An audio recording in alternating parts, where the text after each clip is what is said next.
saya bisa simpulkan Anda ini termasuk yang diburu-buru oleh pemerintah Orde Baru zaman dulu ya. Bagian dari 98. Diskusi.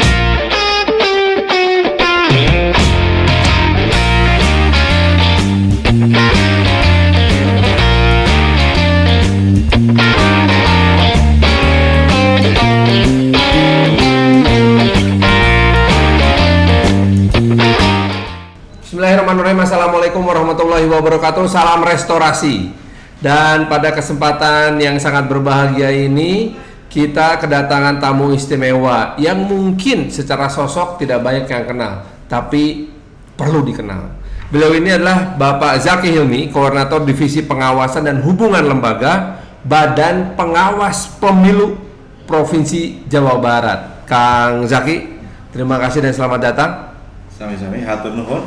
Sami-sami ai. Tiasa kadieu teh ini teh sebuah kehormatan buat kita karena ingin menunjukkan bahwa sebetulnya partai politik itu boleh dan harus berkomunikasi dengan Badan Pengawas Pemilu ya. Harus. Bukan kong kali kong. Kang, pertanyaannya tentu adalah menyangkut seperti yang saya sampaikan tadi. Bawaslu ini ya, menurut kritik teman-teman di parpol dan politisi seperti saya sebagai peserta pemilu itu suka berlaku seperti polisi di tikungan cenah. Nunggu orang melanggar baru semprit gitu. Jadi kita langsung ditewak gitu. Nah, saya dengar ada pergeseran hal itu. Bagaimana bentuk pergeserannya? Ya, pertama terima kasih sekali dalam kesempatan yang baik ini silaturahmi Safari Konsolidasi Demokrasi Bawaslu Jabar ke Nasdem. Tentu kaitan dengan bagaimana sinergisitas antara penyelenggara dengan peserta partai politik sebagai salah satu pilar demokrasi. Ya.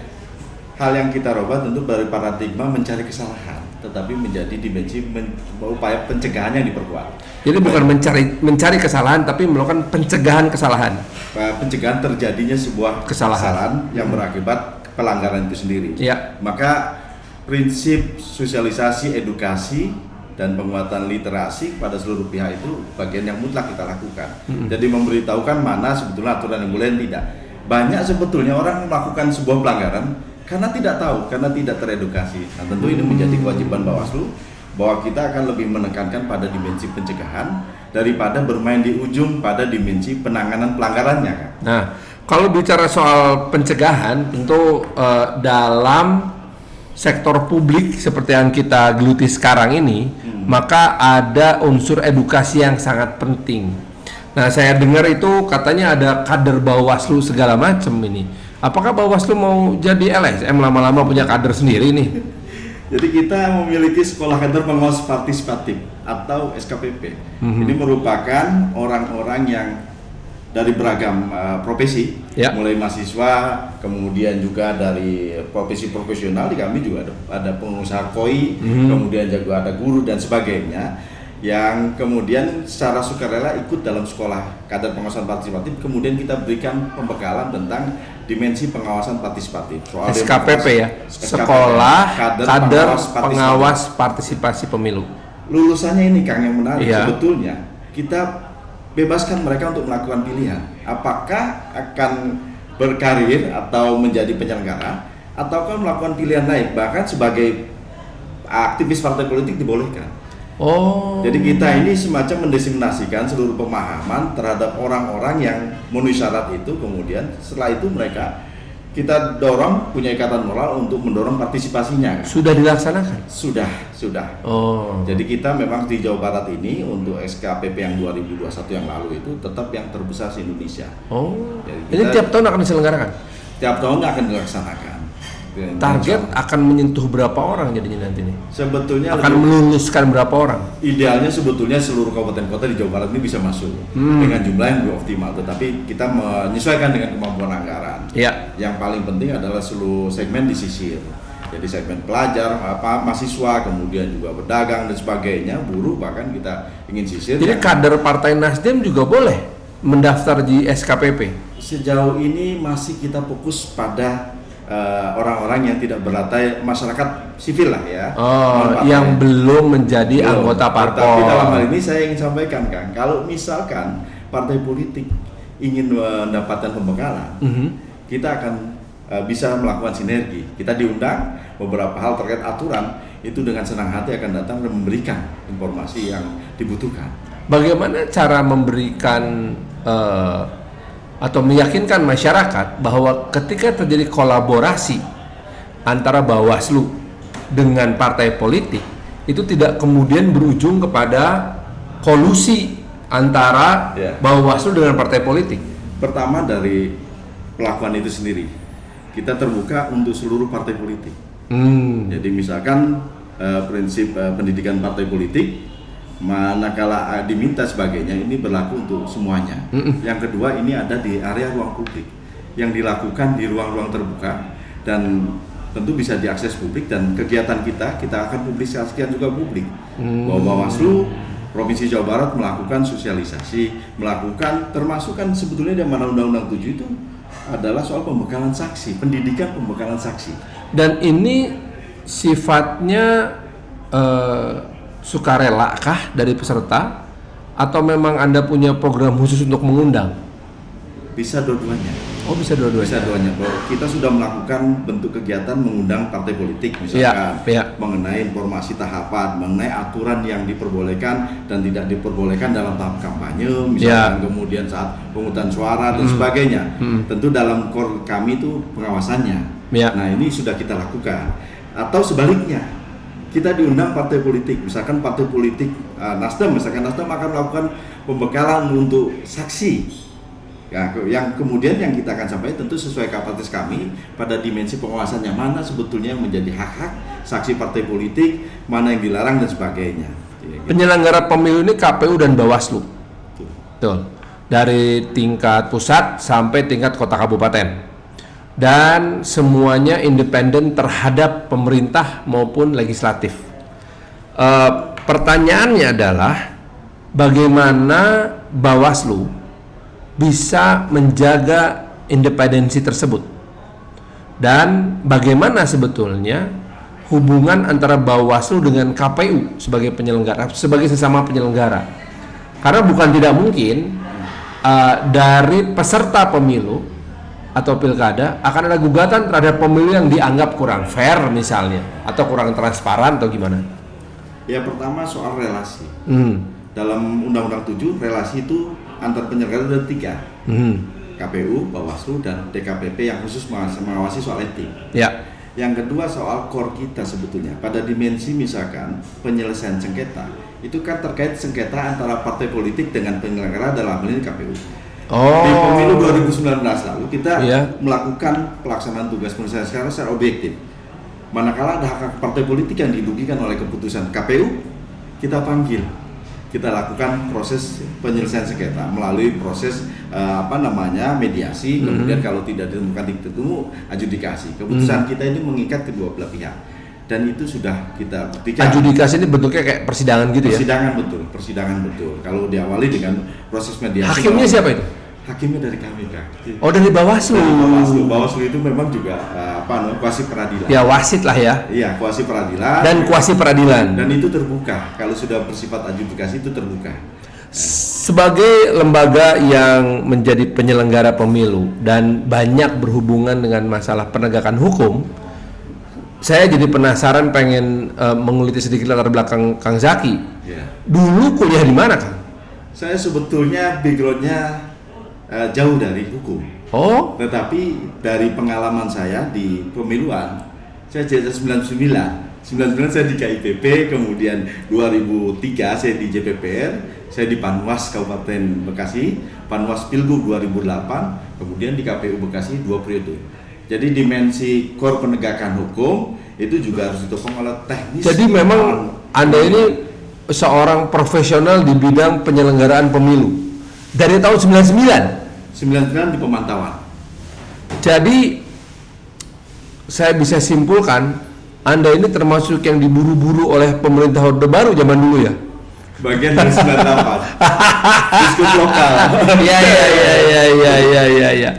Tapi memang reformasi tahun 98 itu banyak melahirkan hal-hal baru dalam kehidupan berpolitik dan berdemokrasi di Indonesia.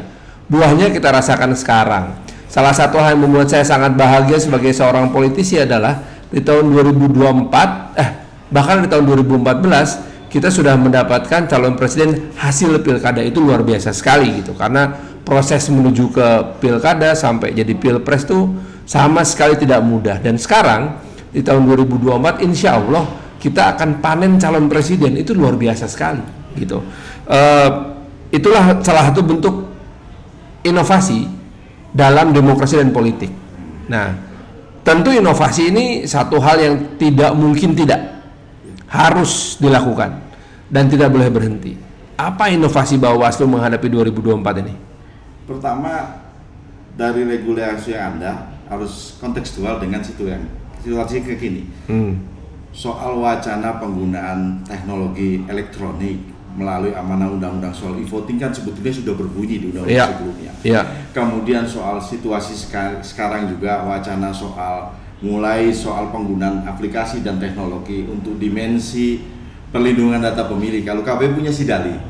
Kemudian juga soal kami dimensi pengawasannya punya Siwaslu, sistem pengawasan pemilu. Bahkan sampai dengan pengawasan saat pemungutan suara di TPS. Kami punya sistem aplikasi Siwaslu yang itu bersifat online. Pengawas kami di TPS nanti kan, itu hasil C1 yang plano itu langsung masuk ke database Bawaslu RI. Jadi real time penggunaan teknologi adalah kemanfaatannya untuk memastikan tidak ada perubahan data apapun dari hasil proses yang ada. Termasuk juga soal pengawasan lainnya kan. Soal analisis data, misalkan laporan dana kampanye, sistem audit dan sebagainya, termasuk perlindungan data pemilih, kita menggunakan aplikasi. Jadi dimensi penggunaan teknologi ini bagian dari inovasi yang kita kembangkan.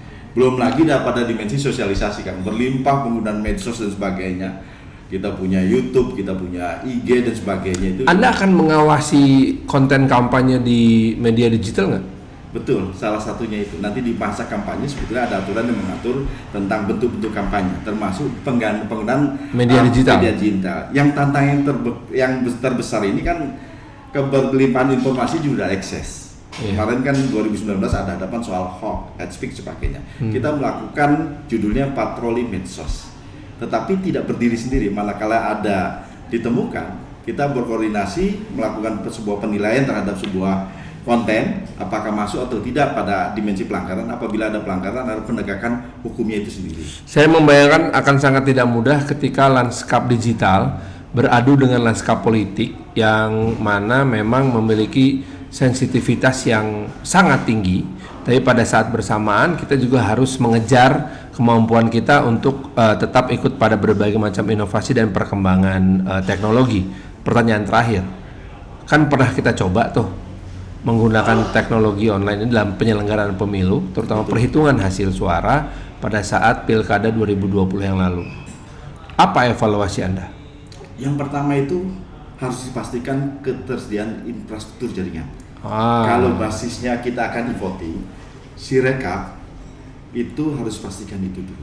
Banyak blank spot di Jawa Barat sendiri yang notabene dekat dengan ibu kota, masih banyak area yang blank spot yang tidak support. Sehingga kemarin Pilkada 2020 yang harusnya Sirekap itu optimal, tapi menjadi offline karena down server berbarengan data di seluruh kabupaten kota melakukan pilkada. Yang kedua, ketika terjadi input data yang serentak malah down, macet ya. Kapasitas server, belum lagi soal jaringan di lokasi proses rekap di tingkat TPS. Yang kedua adalah sumber daya manusia ini kan, karena masih mensyaratkan penggunaan kalau dia berbasis Android dengan kategori dan spesifikasi yang tertentu.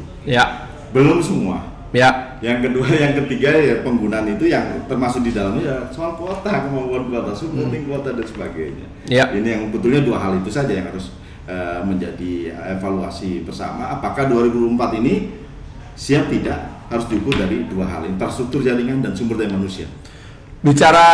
Kalau kita sekedar bicara tentang teknologi digital memang enak sekali kok, karena kalau kita baca buku-buku teorinya dengan mudah bisa kita komunikasikan pada masyarakat yang sudah sangat melek digital. Tetapi yang perlu kita juga sadari adalah bahwa ketika kita masuk ke dalam dunia digital ada syarat infrastruktur yang harus dibangun dan tidak murah sama sekali, dan ditambah dengan kemampuan sumber daya manusia bukan sebagai pengguna teknologi tapi justru pengelola teknologi. Nah, mudah-mudahan ini bisa menjadi kesadaran kita bersama, karena saya ingat juga Menkominfo baru saja mengatakan sudah saatnya kita bergerak menuju ke e-voting di tahun 2024, tetapi ada banyak konsekuensi yang harus kita penuhi sebelum kita melaksanakan e-voting dan sirekap yang betul-betul fair untuk semuanya. Kang Zaki, terima kasih sekali sudah ngobrol-ngobrol singkat. Mudah-mudahan ini memberikan manfaat untuk kita semuanya. Amin. Hatur nuhun, Kang. Sami-sami ya. Kita akan ketemu lagi di obrolan-obrolan yang lainnya bersama saya Muhammad Farhan dari DPW Nasdem Jawa Barat. Salam restorasi.